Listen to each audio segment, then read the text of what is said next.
Welcome back, YouTubers. He is watching you to another Q&A 161 with us, the British Fist. I'm watching you, NJ. I am Mr. Parkin. This guy sitting next to me is the one, and he's giving me a really creepy stare right now. It's none other than NJ. That stare can be coming into a home near you if you watch this Q&A. If you have any questions you want to send us, preferably put them in the comment section below. But if you have any other social networking means such as Facebook and or Twitter, you can also ask us on there and we might see the questions. And those links are in the description box below. Indeed. So this Q&A 161NJ, the first question is from the Neon Brick. You know, opening this Q&A with a very bright question. See what I did there? Want to fight about it? With the news that Prince Devitt's signing with WWE, what do you think of Prince Devitt, and do you think he will have a big push? Keep his body paint gimmick, and do you think he will have a few with AJ Neville for the NXT Championship? Must admit, don't really know too much about Prince Devitt. I've seen him in a couple of matches in New Japan Pro Wrestling, and he does look very good. He does look like the kind of guy that WWE would like in terms of the way he looks and the way he wrestles, but I don't know too much about him. I imagine WWE will have him in developmental for as long as they feel he needs to be in there to develop some kind of character, to get used to the WWE style before he can come onto WWE TV. Will he feud with AJ Neville for the NXT Championship? He may be on the main roster by that point, so who knows? And the next step up from a prince is a king, so watch out, he'll be the future king of the ring. King Mo, King Mo. Although, to be honest, I'm quite glad a lot of NXT questions are being asked, because I like NXT. Don't like any other wrestling, but NXT is good. Jersey 12361. Who will get released in WWE? Ryder Hawkins or JTG? Well, JTG already got released. So did Kurt Hawkins. So that just leaves Zack Ryder. He'll be next. He's a jobber right now. He'll probably be next. Because WWE right now, because they haven't got enough subscribers and they've been losing a load of money from the WWE Network launch and and the projected figures they had for their TV deal, they're having to release a lot of talent and have a lot of budget cuts, and so they released like 10 wrestlers. As much as these would be seen as, yes, jobbers, but also enhancement talent, people that would be beaten to make the others look good. Obviously, yes, the money is the more important thing. Howard Starr, what is a good age to stop wrestling? I'd say you're probably around about early 40s. I mean, if you're starting your career in the early 20s, a 20-year career with all the bumps and everything like that. Nowadays it's not as bad because they don't do as much bumping as they used to do back in, like, say, the Attitude Era. So a 20-year career, I think, would be very good as long as you don't get any major injuries. Yeah, Blair, Sting, Hogan. Yeah, Vince. All the guys in Legends House. Yeah, just stop. It's finished. You've put on great matches. Stop. I just wanted to see how long you could go on for. Yeah, NJ. Yeah, Jeff Schroeder. Yeah, Mr. Parkin. Yeah, the Lex Man. Been doing this YouTube thing for way too long yeah, now. Full killer. I've got another question for you. What is the good length of a YouTube career? I say 5 years, then you can get the fuck out. No, I'm only joking, people, don't worry. And also, why does WWE still think Jinder Mahal is a rocker and not portrayed as what his character is really supposed to be? I don't really know, because the rocker thing never really suited him. I still think it was a rib. That's why I think it started off as a rib, and then they kind of got it over a little bit, and they were like, well, we should probably continue with this. The sad thing is, just before 3&B started, he was saying, awesome, coming after your title. Yeah. Yeah, and to be honest, in NXT, when they did the NXT Championship Tournament, he was actually a really good heel on NXT with his, like, Arabian gimmick with the turban and everything.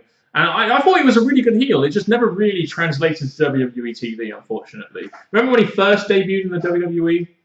And he debuted and he ended up doing stuff with Carly and stuff. I really thought he was going to go, somewhere from that point, but he never did. It's just like WWE just didn't. It could be a part of their, what bands are labeling Vince as a racist, because there was like Davari we had Muhammad Hassan. Oh, well, that was done because of the bombings, I believe.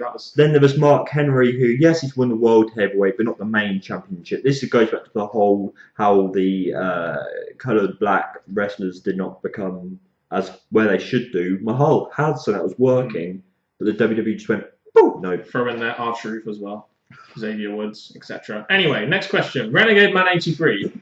NXT questions for Mr. Parkin, but you can answer them too. Just try. Name 10 NXT prospects, including Divas and/or tag teams. Oh boy, Divas. I would have said Paige, Emma, Summer Rae. I think they're 3 prospects for now. Charlotte, I'd also say, is a prospect. There are a lot of good divas in the NXT roster. Tag teams, the Ascension, I think, is a very good tag team that will debut on the main roster soon. The Vaudevillains of Simon Gotch and Aiden English is a very good tag team. As for other people on the roster that haven't already been called up, Adrian Neville, Sami Zayn.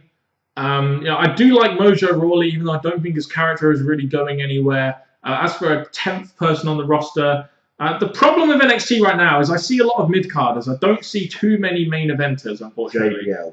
JBL. What, the GM? Yes, he should be a wrestler. He should be promoted to commentator on Raw and SmackDown, shouldn't he? Oh, wait. He already is. I just want JBL back in the ring.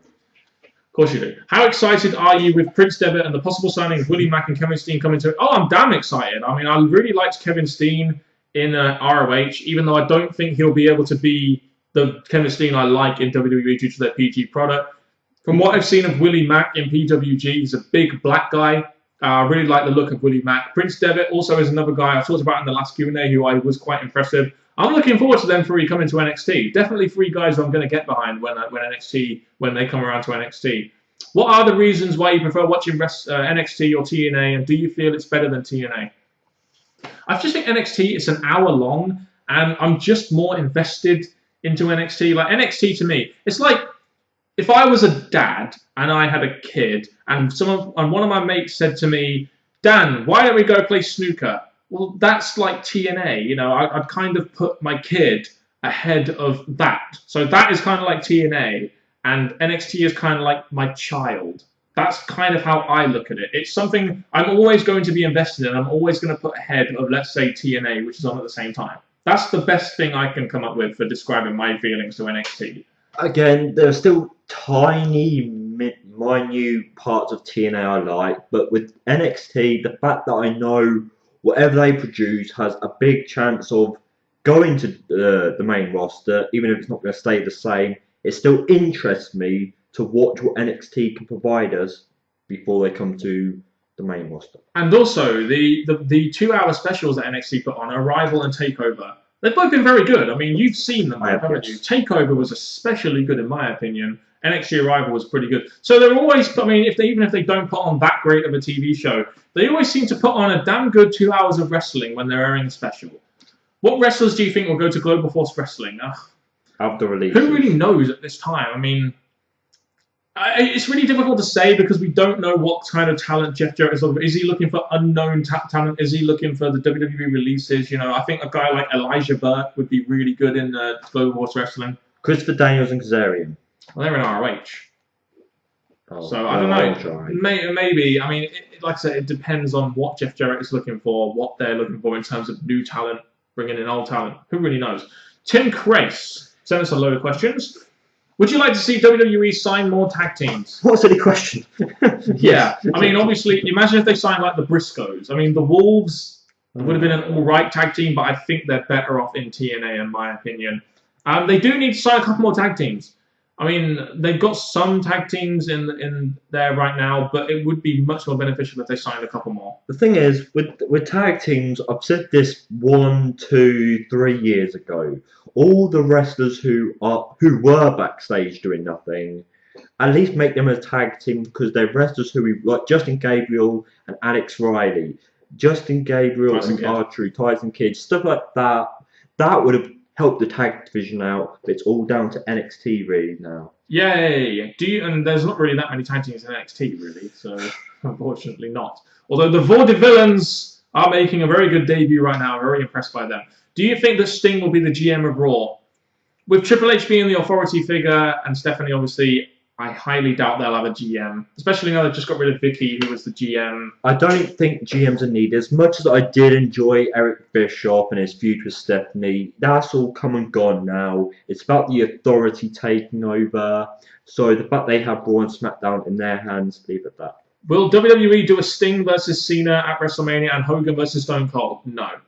That won't be happening. I mean, maybe Sting will be doing one maybe special match, but it's not something I'd really want to see too much. It goes back to the question we've previously been asked. These old wrestlers who have gone past a certain age. Yes, there are many fans of these old wrestlers who would love to see them still go. But in TNA, when you saw the likes of Sting unable to lock in his submission, Hogan, Very good t-shirt. yes, all this was going incredibly wrong for them, and I don't want the WWE to have to go through that. Hogan botching his lines. Do you know, we're at the Superdome, or was it Silver Dome? God damn it. That's going to be used as a joke for next year's WrestleMania, I guarantee it. Here's a good question. Will John Cena win the WWE World Heavyweight Championship? He won it at Money in the Bank, and if you'd have asked me this question before Money in the Bank, I still would have said yes. They're still going to make him break Ric Flair's record, even though John Cena probably doesn't want to. What matches would you like to see at SummerSlam? Reigns versus Triple H, Rollins Ambrose, maybe in some sort of gimmick match or something. I want to say this for me: Cesaro, Daniel Bryan, just for me. That wouldn't be a bad match. Lesnar Cena, I think, will be a good return match. I think that would be a really, really good main event, actually. Batista may be coming back. Could we think of a few for him? Maybe Orton or Sheamus? Yeah, Orton, yeah. I want to see, again, the Whites actually pick up the win. So just have them get duties and win. Just do that.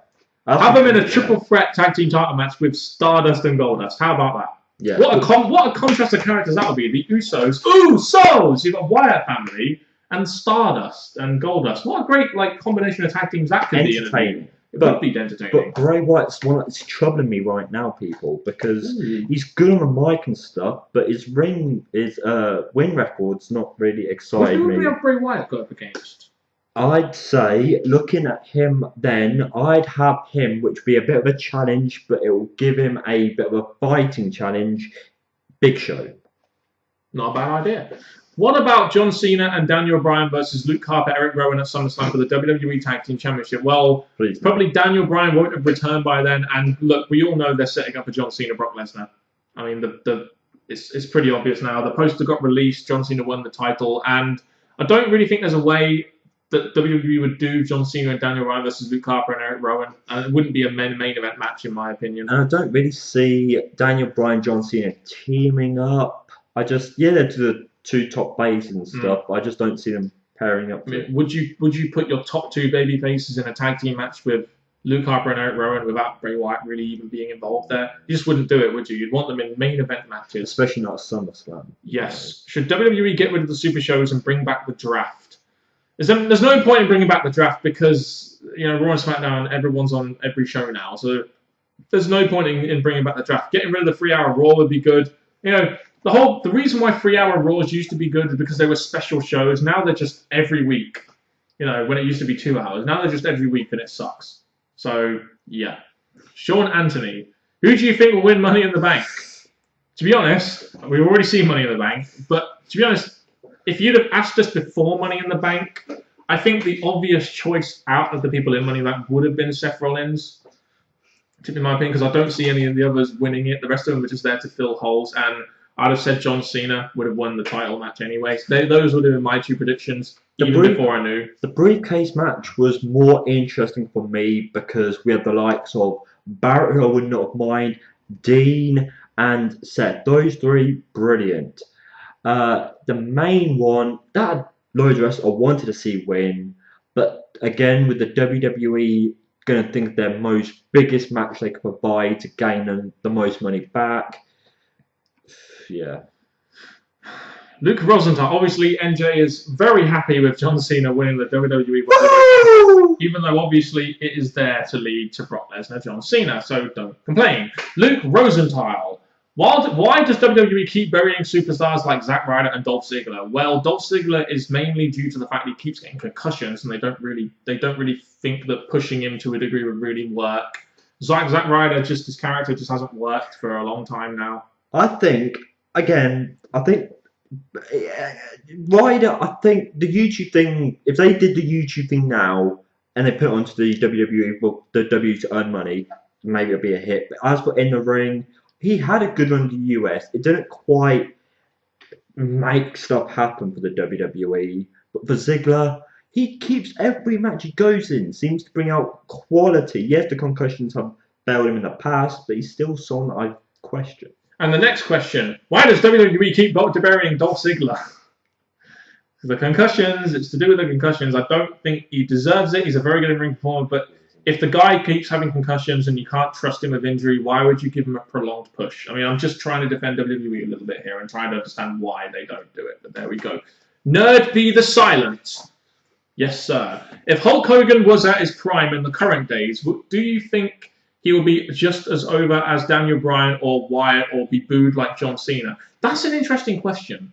Because I think the thing is with Hulk Hogan is he always knew how to control a crowd. But he was around at the time when kayfabe was still in the business and around the time when, you know, characters like him, the superhero, big muscled-up characters, were pretty popular. But nowadays, as we've seen from John Cena, the big superhero, bulked-up superstars aren't really thought of as babyfaces anymore by a lot of the crowd. So it's quite, is it because would he get over as a babyface with his, crowd manipulation, or would they boo him because they just didn't like the way he was? I mean, in the present day, it's a very interesting question. This is. I think this would be a great question. This is a great question. With me particularly, I think if he was in his prime now, I think he'd certainly be booked to do a John Cena route. I think he'd be booked to win matches like you saw what he did to Shawn Michaels and how that turned out in some way. It was a good match, but still the overselling. Yes, and how they didn't want to either win. I think Hogan would always be that guy, but when the matches come, I think he'd put on a good match, but put the right person over. So I would put him at the Cena level, but not as bad as Cena. It'd be interesting. Please discuss that in the comment section below. That is actually one of the best questions I think we've had in quite some time. One of the most thought-provoking questions. Shame we don't have that much more time to answer it. Who will win WrestleMania? Terminator NJ, or Sting in his prime? That's a bit of a stupid question, isn't it? Of course it's Terminator NJ. I mean, you've seen what he can do. Yes, and I think obviously it's been a while since we've heard the words of him. But thank God. Sting in his prime, in with his makeup and stuff, yeah. Terminator NJ versus a guy hanging from the rafters with a baseball bat and makeup. I mean, there's only one winner there. It is Terminator NJ. I mean, you've seen what he's done. I mean, Rossi Bossy. What went wrong with Damien Sandow, and will he ever be a top heel? What went wrong with Damien Sandow was that he lost to John Cena. And I don't know why WWE have made such a joke out of this guy. Unless he's done something backstage or pissed in someone's tea or coffee. I don't know. He's obviously done something backstage in order for it to... Maybe I think they're testing him to see how much shit he will take. And then, once they feel he's taken enough shit and he's dedicated, then they'll push him. Kind of like they did with Triple H back in the day. The WWE, I'm not going to say anything about this because it's really, really shame that the WWE have someone that was great on the mic, was in a hot tag team, was Mr. Money in the Bank, went up against, had good performance against Sheamus, he was put on good matches. But it must have been something backstage. There's nothing wrong with what he did in the ring. The only thing I do now is have Big Show knock him out, write him off for a couple of months, come back and be a heel again and just move forward. Because this is absolutely ridiculous. So just kind of like press the refresh button with him. It needs to happen just so he can come back and be frustrated how the WWE treated him before he got knocked out and be back in his A game. To be honest with you, when he first come on, I really did think he could become a top heel. I mean, he was quite a big guy. He had the look, in my opinion. He had a very unique old school character. He had very good skills on the mic. He could have a pretty decent match. So I thought there was a lot there for Damien Sandow to become a top heel. You could really see him carrying a Money in the Bank briefcase or a title and being able to talk as well. There was some point during his tag team and feud against Cody that we saw him as the one. We used to see Cody, the Intercontinental and stuff, but it all came to Sandow, and he looked like he was going that way, and then, yeah. Neither one of them are the one now, really. I mean, they've had to reinvent Cody Rhodes to Stardust. So, anyway, yes, Stardust. Let's not go into that right now. We'll save that. Hopefully, some of you have asked the question later. But that's been it for another Q&A 161. Any questions you have, please answer or not answer them. That'll be totally pointless. Ask them in the comment section below.